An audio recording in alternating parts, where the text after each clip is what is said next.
ጤና ይስጥልኝ ዶክተር ጸጋ ፈንታሁን የክኔሴት አባል ከሊኩድ ፓርቲ። ጤና ይስጥልኝ ፋሲል። ጤና ይስጥልኝ አቶ ሽሎሞ። አቶ ሽሎሞ ጤና ይስጥልኝ። አቶ ሽሎሞ ጤና ይስጥልኝ። አቶ ሽሎሞ ሄሎ አቶ ፋሲል ጤና ይስጥልኝ። እንግዲህ ዶክተር ጸጋ ማለች አንተም ማለህ። መጀመሪያ ዶክተር ጸጋ ታጋቾችን ለማስለቀቅ ለሚደረገው ጥረት ቢቀጥልም እስካሁን ድረስ ሐማስ መልስ አልተሰጠም። አስተያየትሽን? አዎ በጣም የሚገርመው 58 የተጠለፉ ወገኖቻችን ለማስለቀቅ የሚካሄደው ድርድር እንደቀጠለ ነው። እንደሚታወቀው የአሜሪካ አሸማጋይነት እንደቀጠለ ነው። የአሜሪካ ልዩ መልእክተኛ ዊትኮፍ ያቀረቡትን ሐሳብ ማለትም የተጠለፉትን ወገኖቻችን ለማስለቀቅ እስራኤል ሙሉ በሙሉ ተቀብለዋለች። ሐማስ ግን እስካሁን ድረስ መልስ እንኳን አልሰጠም። እንደሚባለው ከሆነ የሚስማማ መስሎ አይታይም። ምክንያቱም የሐማስ ሽብር ፈጣሪ ድርጅት የሞቱተኝ ያልቀዋል፣ የቀሩተኝ ያላቸው የመጨረሻ እድል የተጠለፉትን ሰዎች ይዞ መቆየት ነው። ስለዚህ መልቀቅ የሚፈልጉ መስለው አይታዩም። ተለቀቁ እነሱን ምንም ሌላ ዋስትና የላቸውም። ራሳቸውም እንደሚጠፉ ያውቃሉ የሚል ሁኔታ ነው ያለው። ነገር ግን ሁኔታውን በመከታተል ላይ ነው የምንገኘው ፋሲል። እንደሚታወቀው ጠቅላይ ሚኒስትራችን በዛሬው ቀን ለአጭር ጊዜ የኮሎኖስኮፒ የተሰኘ የአንጀት ምርመራ መደበኛ ምርመራ የተለመደ በሻሪ ጤሌቅ ሆስፒታል አካሂደዋል። ውይይቱ ግን ያው ይቀጥላል። እሳቸው ምንም ሕክምና ላይ ቢሆኑም የእሳቸውን ቦታ የሚይዙት ምክትል ጠቅላይ ሚኒስትር የህግና ፍትህ ሚኒስትሩ ያሪቭ ሌቪን ናቸው። እንዲሁም ደግሞ ድርድሩን የሚከታተሉ የተመደቡ መደበኛ አባላቶች አሉ። ፖለቲከኞች የተመረጡ ብቻ ሳይሆኑ ባለሙያዎችም አሉ። ኦኬ አቶ ሽሎሞ በዚህ ጉዳይ ያለ አስተያየት? ያው ሐሳብ ቀርቧል፣ እስራኤል ተቀብያለሁ ብላለች። ሐማስ ግን አሁንም እያንገራገረ ነው። እንደውም አንድ መሪው ለቢቢሲ በሰጠው መግለጫ አንቀበለውም፣ የኛን ዓላማ የሚከተል አይደለም ሐሳቡ ብሏል። ያው ከነሱ ምንም የሚጠበቅ ነገር የለም። ማለትም እነሱ ልክ አሁን ዶክተር ጸጋ እንደተናገረች እነሱ የሚፈልጉት የኛን ተጠላፊዎች እነሱን ይዘው ራሳቸውን ለማዳን ነው። ቢሆንም እንኳ የነሱ ከአሁን ቀደምም ይዘውት የነበሩት ሁኔታ አለ። አዲስ ነገር አይደለም። ይዘውት የቆዩት ሀሳብ ነው። አሁንም እንደዛ ነው የሚያደርጉ። እዚህ ላይ የእኛ ተደራዳሪዎች ከነሱ የበለጠ እውቀት እንዲኖራቸው ያስፈልጋል። እውቀት እንዲኖራቸው ያስፈልጋል ስል እንዴት ነው? የኛ ዋናው እና ትልቁ ዓላማችን ሐማስን ከድረገጽ ማጥፋት ብቻ ሳይሆን እነዚህን ዜጎቻችን የኛ ወታደርና የኛ መንግስት ከለላ አልሰጣቸው ብሎ 600 ቀናት በላይ እየተሰቃዩ ነው ያሉና እዚህ ላይ የኛ መንግስት የበለጠ ጄነሬት መሆን አለበት ብዬ አስባለሁ። ማለት እንዴት ነው? ለምሳሌ ሐማስ አሁን እኛ የጦሩ ማቆም መደረግ አለበት ካለ እሺ ብሎ መስማማትና የጦሩን ውጊያ አቁሞ በተቻለ መጠን የኛ የተጠለፉትን ሰዎች እንዲለቀው ማድረግ። ከዛ በኋላ ግን የመጨረሻው አስክሬንና በህይወት ያለው ወገኖቻችን ከመጡ በኋላ ግን እንደገና ተመልሶ ገብቶ አግሬሲቭሊ እነሱን ማጥፋት ነው። በእርግጥ አንዳንድ ጥያቄዎች ሊነሱ ይችላሉ። ይህን በተመለከተ በዓለም አቀፍ ደረጃ ድንቅ ይደረጋል፣ ዋስትና ይጠይቃሉ የሚል ጥያቄዎች አሉ። ለምሳሌ እንደ ሞዴል ሆኖ መቅረብ የሚችለው እስራኤል ከሂዝቦላ ጋር ባለፈው ያደረገችው ስምምነት ነው። ከሂዝቦላ ጋር እስራኤል ምንድን ያደረገች?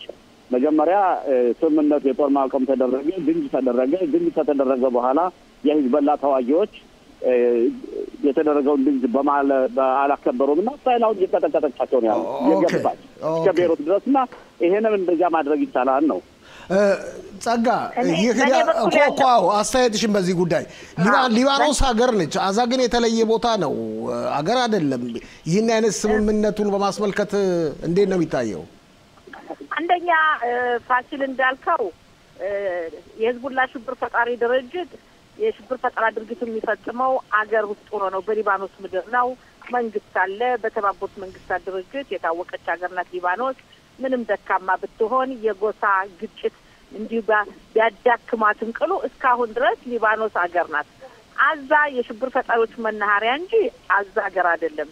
ሌላው የህዝቡላ ሽብር ፈጣሪ ድርጅት ጋር ስምምነት የተደረሰው የህዝቡላ ሽብር ፈጣሪ ድርጅት እስራኤል ድራሹን ያጠፋችው በተለይ ናስራላን መግደል ብቻ ሳይሆን ከዛ ቀደም ሲልም በዲፐር የዘመኑ ቴክኖሎጂን በመጠቀም የታጠቁ ሽብር ፈጣሪዎች የህዝቡላ ከፍተኛ ባለስልጣናት በእጃቸው ያዙት ስልክ የዘመኑ ቴክኖሎጂ እጃቸው ላይ ዲፐሩ ሲፈነዳና ያ ሁኔታ ነው ድራሻቸውን ያጠፋው እንጂ ራሳቸው በፈቃዳቸው ኃይላቸው ድሮ እንደተጠበቀው ስንት ሺህ ሚሳኤሎችን ወደ እስራኤል አቅጣጫ አዘጋጅቶ የነበረ የሽብር ፈጣሪ ድርጅት እንዲያው አሜን ብሎ አይደለም። ስለዚህ ሐማስንም ለማጥፋት የሚቻለው ማዳከም የሚቻለው ሐማስን መደምሰስ ነው። ሐማስ የሽብር ፈጣሪ ድርጅት ነው። የሚፈሩት ምንድነው? ሽብር ፈጣሪዎች ራሳቸው እንዳይገደሉ ነው። በአሁኑ ሰዓት እስራኤል የወሰደችው እርምጃ ሐማስን ሙሉ በሙሉ ባያጠፋውም መሪዎቹን ቀንደኞችን እየተከታተለች ስሪዋንን ባዛ እነ እስማኤል ኻኒያን በኢራን ምድር መምታቷ ኢራንን ቢሆን በአሁኑ ሰዓት ቀጥ ያለችው ባለፈው 300 ሚሳኤል ድረስ የተኮሰችው እስራኤል ሄዳ በወሰደችው እርምጃ የአየር ክልሏ ክፍት ስለሆነ አጸፋውን በመፍራት ነው። ስለዚህ ባለንበት አካባቢ አቶ ሽሎሞ ፋሲልም እንደምታውቁት መካከለኛው ምስራቅ ኃይል ከሌለህ አትተርፍም፣ መኖር አትችልም። ስለዚህ ኃይልን መጠቀም ይኖርብሃል። ኃይልን ካልተጠቀምክ እንደ ደካማ ነው የምትቆጠረውና የሐማስ ሽብር ፈጣሪ ድርጅትን ዶክተር ተንጋዘለ ጥያቄው ምን መሰለሽ? ኃይልን መጠቀም አለመጠቀሙ ሳይሆን አንዳንዴ እኛ ነገሩ እውቀቱ ከኛ ጋር ነው ግን ሳይሆን ጥበበኝነት በተሞላበት መንገድ መካሄድ አለበት። የኛ ዋናው መሰረታዊ ነገሩ በየቀኑ እስካለፈ ድረስ በህይወት አሉ የሚባሉት ሰዎች አስክሬኑ የሞተው ሞቷል፣ ግን በህይወት ያሉት ሰዎች ህይወታቸውን ሊያጡ ይችላሉ። በሚደረገው ወታደራዊ ጫናም ሊጎዱ ይችላሉ። ወይም ደግሞ የኛ ወታደሮች ሄደው ከዛው አካባቢ በሚደርሱበት ጊዜ የሐማስ ታጣቂዎች እነሱንም ሊገሏቸውና በህይወት ላይ ይገኙ ይችላሉ። እዚህ ላይ እኛ አሁን እንደምንለው እኮ የአካሄድ መንገዶቹ እነዚህን የተጠለፉትን ሰዎች የሚለቀቁበትን መንገድ የተቻለውን ያህል መደረግ አለበት ነው። የሐማስ መቀጥቀጥ፣ የሐማስ መጎዳት፣ የሐማስ ይሄ እኮ የታወቀ ነው። ያ ብቻ ሳይሆን ከ85% በላይ የአዛ ህዝብ ቤቱን አጥቷል። ቤት የላቸውም፣ ድንኳን ላይ ነው የሚኖሩት።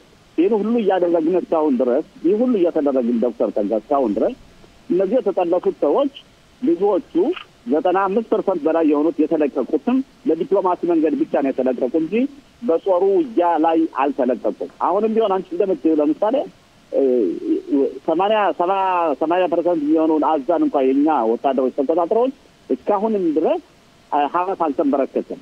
እና እዚህ ላይ እኛ ያካሄድና የመንገዱ እንዴት ብሎ መፈጸም አለበት። እነዚህ ሰዎች በህይወት ያሉት ህይወታቸውን እንዳያጡ ነው።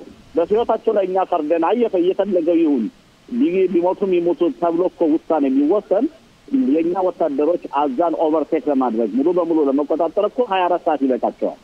ኦኬ ያለው ሁኔታ ትንሽ ውስብስብ ነው። እንደቀላሉ ነው መታየት ያለበት። አሁን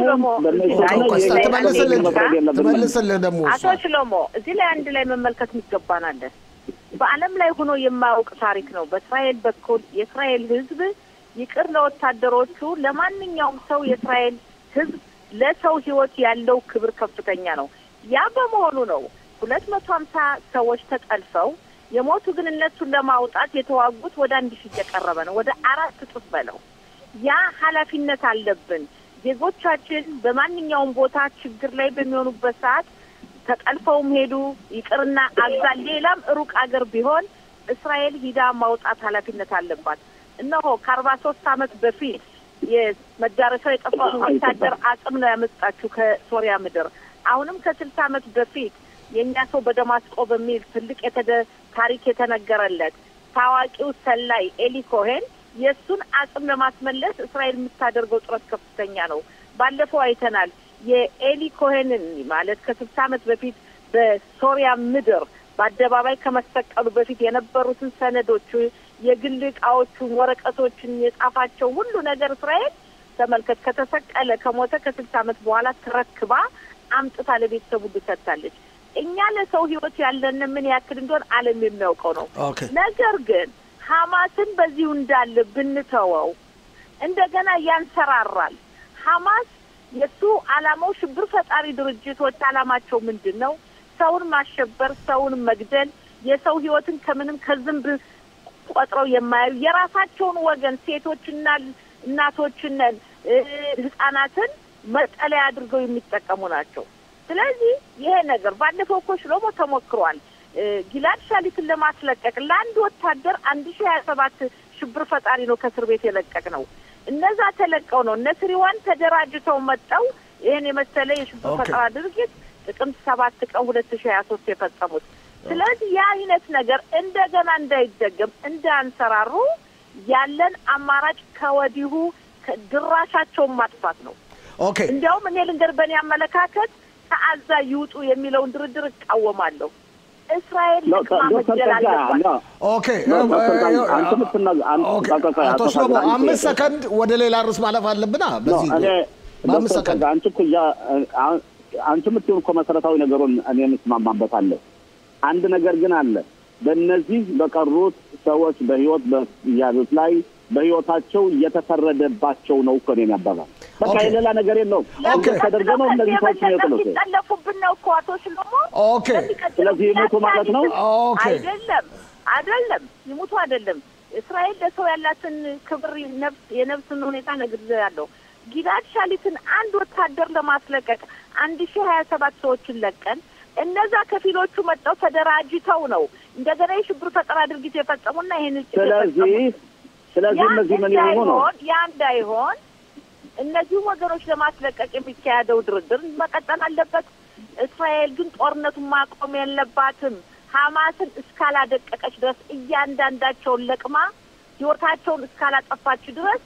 እንደገና አንሰራርተው ተደራጅተው ነው የሚመጡትና ያ መሆን አለበትኝ ያ ካልሆነ ሽሎሞ እነዚህ ሰዎች ለማስለቀቅ ተብሎ ነገ ተኩስ ቁም ቢቆም የሐማስ ሽብር ፈጣሪ ድርጅት አባላት ባሉበት ባዛ ቢቆዩ በራፊያ በኩል ወጣው ኢራን ሄደው ታጥቀው የዛሬ ነገ ወዲያ ባይሆን የዛሬ 5-10 ዓመት እንደገና ይሄ ነገር ሊደገም ይችላል ያ እንዳይሆን ባለፈው በጊላድ ሻሊት ስለ ተሞከርን ይሄን ነገር በቀጥታ ማለት የለብንም ኦኬ እዚህ ላይ ሄደን እናቆምና ወደሚቀጥለው ርዕሳችን እንለፍ ፖለቲካ ነው አሁን ደግሞ አቶ ሽሎሞ ካንተ ሊጀምር ጸጋ መጨረሻ ስለተናገረች በያዝነው ሳምንት ስብሰባ በክኔሴት ተደርጎ ነበር በመላታ ጉባኤው በ40 የክኔሴት አባላት ፊርማ ምክንያት ጠቅላይ ሚኒስትሩም ተገኝተው ንግግር አድርገዋል ማጠቃለያ የሰጡ መስሎ ይታያል የ600 ቀን ጦርነቱ በማስመልከት አስተያየትን ከዛ ጸጋ ደግሞ አስተያየቷል ያው እኔ ጠቅላይ ሚኒስትር ቤንያሚን ኔታንያሁ የተቃዋሚ ፓርቲዎችን የሰጡት አለ በርግጥ በዚህ 600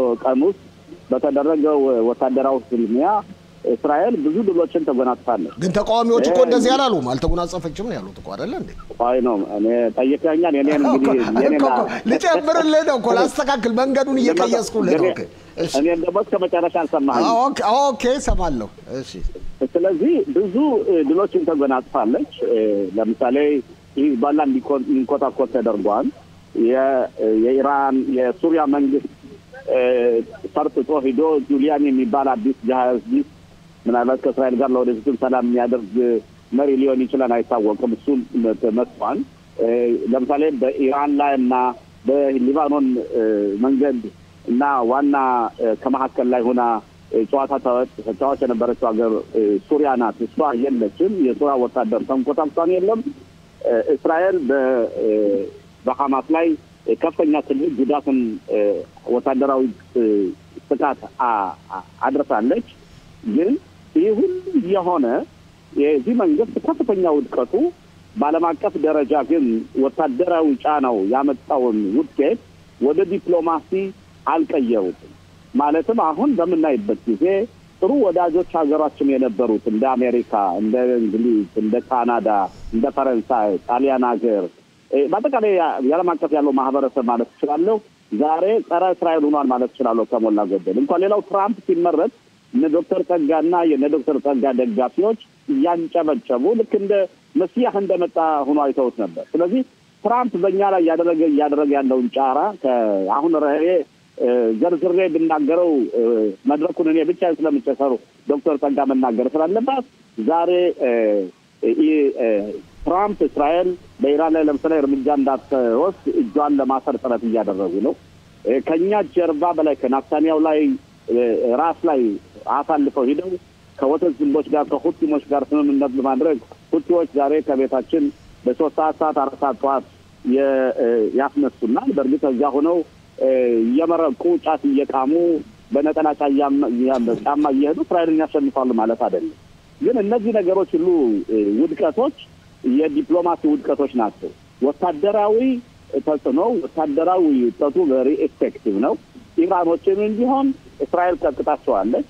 ይህ ምንም ጥያቄ የለው። ስለዚህ አሁን ግን በዓለም አቀፍ ደረጃ በእስራኤል ላይ ያለው ጫና ይሄ ነው የማይባል ነው። ስለዚህ እዚህ ነገር የተደረገው ነገር ሁሉ ውጤታማ እንዲሆን ያዛን ዕጣ ፈንታ አንድና ለመጨረሻ መጨረስ አለባት። ያዛን ጉዳይ በተመለከተ በተለይ በአስተዳደር በኩል የኛ ወታደሮች ካሸነፉበት ቦታ ማን ነው የሚያስተዳድር የሚለውን ይህ መንግስት ምንም አይነት ውሳኔ ስላልወሰነ ምንም አይነት ያደረጉት ነገር ስለሌለ ግን አሁን ነው ሰሞኑን ምናልባት የአሜሪካ ተቋማት ወይም ድርጅቶች ለአዛዥ የሚሰጠውን የሰብአዊ እርዳታ የሚያከፋፍሉ ተብሏል። በነገራችን ላይ አሁንም ይህን የሚያከፋፍሉት እንዳየነው ከሆነ ተመልሶ ሄዶ ሐማሶች እጅም እየወደቀ ነው ያለው። የሚወጡት መረጃዎች በምስል ሁሉ እየታዩ ነው ያለው። ስለዚህ አዛን በተመለከተ ወታደራዊ ጫና በጣም ውጤታማ ቢሆንም ግን ወደ ዲፕሎማሲ ስራ አልተተረጎመው። የዚህ መንግስት ከፍተኛ ውድቀቱ ይሄ ነው። በሌላው አቅጣጫ ሁሉ መታየት ነው። ኢኮኖሚውን ንትረው አንድ ጦርነት በነገራችን ላይ እስከተራዘመ ድረስ የሚያመጣው የኢኮኖሚ ውድቀት በጣም ትልቅ ነው። የኑሮ ውድነት አለ። እነዚህ ነገሮች ሁሉ ሌላው ደግሞ በተለይ ይህ መንግስት መወቀስ ያለበት እስከ መጨረሻው መወቀስ ያለበት በ7 ቀን 10ኛው ወር 23 ዓመተ ምህረት ያጋጠመውን ውድቀት ወደ ኋላም ሂዶ የዛን ቀንም የደረሰበትን ውድቀት ብሔራዊ ኮሚቴ አቋቁሞ ለደረሰው ችግር ሁለተኛው ትውልድ እንደገና ለእንደዚህ አይነት ችግሮች እንዳይጋለጡ ምንም ያደረገው ነገር የለም። እንዲያውም ይህን ኮሚቴ አናቋቁምም እያሉ በዛቻ ላይ ነው ያለው ማለት ነው። ነገሮች አሉ። ለጸጋ ደግሞ ቦታ እሺ ጸጋ እሺ በመጀመሪያ ደረጃ በእስራኤል ሕግ መሰረት ከ120 የክኔሴት አባላት መካከል 40ዎቹ አንድ ላይ ፈርመው ጥያቄ ከቀረበ ጠቅላይ ሚኒስትሩ መገኘት ማዳመጥና መልስ መስጠት አለባቸው። እዚህ መሰረት ፋሲል እንደገለጽከው ምንድን ነው የሆነው? የተቀናቃኝ የፖለቲካ ፓርቲዎች 40 ፊርማዎች ቀረቡ። ያቀረቡት ጥያቄ ግን ይሄ መንግስት ምንም አልሰራም የሚል ነው። አቶ ሽሎሞ እንድታዳምጥ የምፈልገው እዚህ ላይ እናንተ የግራ ክንፎች ወይም ደግሞ የእኛ ተቀናቃኝ የሆኑ የመንግስት ተቀናቃኝ የፖለቲካ ፓርቲ አባላቶች ስራቸው ምንድን ነው ያለው? መንግስትን መገልበጥ ነው በዲሞክራሲ መንገድ። ይሄ ነው በአሁኑ ሰዓት ይሄ መንግስት አልሰራም ሳይሆን ተቀናቃኝ የሚባል መንግስትን የሚቀናቃኝ አካል የለም። አቶ ሽሎሞ ያይር ላፒድ ብትል ጋንጽ ብትል ሊበርማን ብትል እንደዚህ በሙሉ ዝም ብለው መድረክ ላይ መናገር ነው እንጂ አንድም ጠንካራ ኦፖዚሽን የምንለው በዲሞክራሲ መንገድ ኃይል ያለው የለም። ያማ ቢሆን ኖሮ ኃይል ቢኖራቸው እኛን ከስልጣን ያወርዱ ነበረ። እንኳን ሊያወርዱን እኛ እየተጠናከርን ከ120 መካከል 68 መቀመጫ ነው ያለን። ይህ የሚያመለክተው ተቀናቃኝ የፖለቲካ ፓርቲዎች አጋጣሚን በመጠቀም በህጉ መሰረት መድረክ ላይ መጮህ ብቻ ነው። ምንም አልሰሩም። የተቀናቃኝ ፓርቲ እንዳለም አንቆጥራቸውም። አንደኛ ሌላው ላቀረብከው ጥያቄ ይሄ መንግስት አልሰራም ላልከው ከብዙ በጥቂቱ አንተ መልሰዋል። መካከለኛው ምስራቅ ለውጠናዋል። የሶሪያው መሪ ፈርጥጧል፣ ሌላ መሪ አምጥተናል። የሊባኖስ ጉዳይ የምታየው ሊባኖስ ተለውጣለች። የሐማስ ጉዳይ እያየኸው ነው። ምንም ባያልቅ ጦርነቱ የሐማስ መሪዎች ድራሻቸው እየጠፋ ነው። ፑቲንም ቢሆን እያየኸው ነው የሚሰጠው መልስ። ኢራን ራሷ 300 ሚሳኤል በአንድ ምሽት ተኩስ የነበረው ዛሬ አንድ ሚሳኤል መተኮስ አትችልም። እስራኤል ከፈለገች ኢራንን የጦር አውሮፕላን የእስራኤል የሚከለክለው የለም። ለምን? የአየር ክልሏ ሙሉ በሙሉ እስራኤል አድቅቀው ተጋልጧል። ይሄ ሁሉ የተወሰደውን እርምጃ መቀበል አልቻላችሁም ተቀናቃኝ የፖለቲካ ፓርቲዎች በህጉ መንገድ ለመገልበጥ ስላልተሳካ። በዲፕሎማሲ መንገድ ላልከው አቶ ሽሎሞ ዲፕሎማሲ መንገድ ይካሄዳል። እነዚህን የተጠለፉትን ለማስመለስ ብዙ ይደረጋል። ነገር ግን አንድም ጊዜ እስራኤልን የውጭ አካላት ከጎኗ ቆመው አለንልሽ አይሉም። አሜሪካ ናት እንጂ ከአሜሪካ ውጭ የለም። ፈረንሳይ በአሁኑ ሰዓት ራሷ በእስልምና እምነት ተከታይ በአክራሪዎች አንገቷ ድረስ ታንቃ ተይዛ ያለች ሀገር ትፈራለች። ሌሎችም አውሮፓም ተወራለች። ቀስ በቀስ ሽብር ፈጣሪዎች መናኸሪያንም ምትሆነው የሐማስ ሽብር ፈጣሪ ድርጅት በእንግሊዝ ሀገር በህጉ የሽብር ፈጣሪ ድርጅት መሆኑ ሲታወቅ፣ በሌላ መንገድ ግን ብዙ ገንዘብ የሚመጣው ለሐማስ ሽብር ፈጣሪ ድርጅት ከእንግሊዝ ነው። ስለዚህ አቶ ሽሎሞ የዲፕሎማሲ መንገድን በተመለከተ በአሁኑ ሰዓት አሜሪካ ኢራንን እስራኤል እንዳደበድብ የሚለውን በ1981 ዓመተ ምህረት ምናሄም ቤጊን የኢራቅን የኒውክሌር ማመንጫ በሳዳም ሁሴን ዘመን ሄደው ሲደበድቡ እስራኤል አሜሪካን አላማከረችም። በጊዜው ቤጊንን በከፍተኛ ሁኔታ ነበር ዓለም ያወገዛቸው። በኋላ ግን በ1991 ሳዳም ሚሳኤሎችን ሲተኩስ ተመስግነዋል። ኦኬ ሌላው ለማጠቃለያ የሚገልጸው ጥቅምት 7 ቀን ለነበረው ምርመራ ይካሄዳል አይቀርም ያስፈልጋል። በዚህ ጉዳይ ላይ ከፍተኛ ውድቀት የታየባቸው የጸጥታ ጥበቃ ኃይል አባላት መከላከያ ኃይላችንና የመረጃ ክፍሉ ነው። ምርመራ መካሄዱ አይቀርም። ግን ምርመራው የሚካሄደው ማን ነው? መርማሪ ሆኖ የሚቀመጠው የእስራኤልን መንግስት የሚቃወሙ ናታንያሁን ዛሬ ከስልጣን እንዲወድቁ የሚፈልጉ ሰዎች አይደለም መሪው ነው መቀመጥ ያለባቸው። በትክክል ሚዛናዊ በሆነ ሁኔታውን የሚመረምር ነውና ያሞኔ መካከለኛ ምስራቅን ቀይረነዋል። ተጨማሪም እንቀይረዋለን። ዲፕሎማሲ ግንኙነቱን በሌሎች ሀገሮች እየተጠናከረ ነው። የሚገርማችሁ ከሁለት ቀን በፊት ወደ ኢየሩሳሌም ኤምባሲ ጽፈት ቤታቸውን የቀየሩ ከተለያዩ ወደ ኢየሩሳሌም ያዘዋወሩ አምባሳደሮችን ጋብዘን በክነሴት በተካሄደው ውይይት እኔ ተሳትፌያለሁና የሚያኮራ ስራ እየተሰራ ነው ያለው። ኦኬ አቶ ሽሎሞ አንድ ደቂቃ ያህል አለህ ለማጠቃለያ፣ ከዛ ጸጋ ትቆያለሽ አንቺ በሌላ ጉዳይ ስለምንወያይ። አቶ ሽሎሞ ለማጠቃለያ መልስ። ያው በአጠቃላይ እኛ ይህ መንግስት የሚያደርገውን ውጤትና ጥሩ ነው ወይስ አይደለም፣ ውድቀት አጋጥሞት ነበር አላጋጠመም የሚለው ልክ ዶክተር ጸጋ እንዳለችው በምርጫ ላይ የምናየውና በምርጫ ላይ የሚታየው ውጤት ነው ወሳኝ ሊሆን የሚችለው። ግን ቢሆንም እንኳን እስከዛ ድረስ አሁን በጥቅሉ ስናየው እነዚህ የተጠለፉ ሰዎች እየመጡ አይደለም። የሀገሪቱ ኢኮኖሚ በጣም እየላሸቀ ነው ያለ። የኑሮ ውድነት በከፍተኛ ደረጃ አለ። ከዛም ደግሞ በተለይ በጣም አክራሪ ሃይማኖተኞችን ሀሪዶች ውትድርና እንዳይሳተፉ ብዙ አይነት ጨዋታዎች እና ቀልዶች እየተቀለደ ነው ያለው በዚህ ሰዓት። አሁን በጣም እነዚህ ኦልትራ ኦርቶዶክሶች በጣም አክራሪዎች እንደ ሻስ አቡዳት እስራኤል የመሳሰሉት እነሱ ደግሞ ልጆቻቸው ውትድርና እንዲሄዱ የሌላው ልጅ ውትድርና እንዲሞት ወይም እንዲዋጋ እንጂ እነሱ ልጆቻቸው ከቁጭ ብለው ከይሽባ እንዲማሩ ነው የሚፈልጉ። እነዚህ ነገሮች ትክክለኛና ሀቀኛ በሆነ መንገድ ፍትህ ባለ መንገድ የእስራኤል ማህበረሰብ መመራት አለበት። ይህ መንግስት ያን ያደርጋል ወይ አቅም አለው ወይ አናውቅም። በአጠቃላይ ግን አሁን በተለይ በጣም አክራሪ ሃይማኖተኞች ሀሪዶች የሚያደርጉት ሂደት እየተናገሩ ያሉት እነሱ በእውነት በጠነከረ ሁኔታ ከቀጠሉበት በመጪው ዓመት የምርጫ ጊዜ ይሆናል ማለት ነው። ስለዚህ ዶክተር ጸጋ ቅድም ያለችው ነገር አለ። የተቃዋሚ ፓርቲዎች ስራቸውን እየሰሩ አይደለም ነው።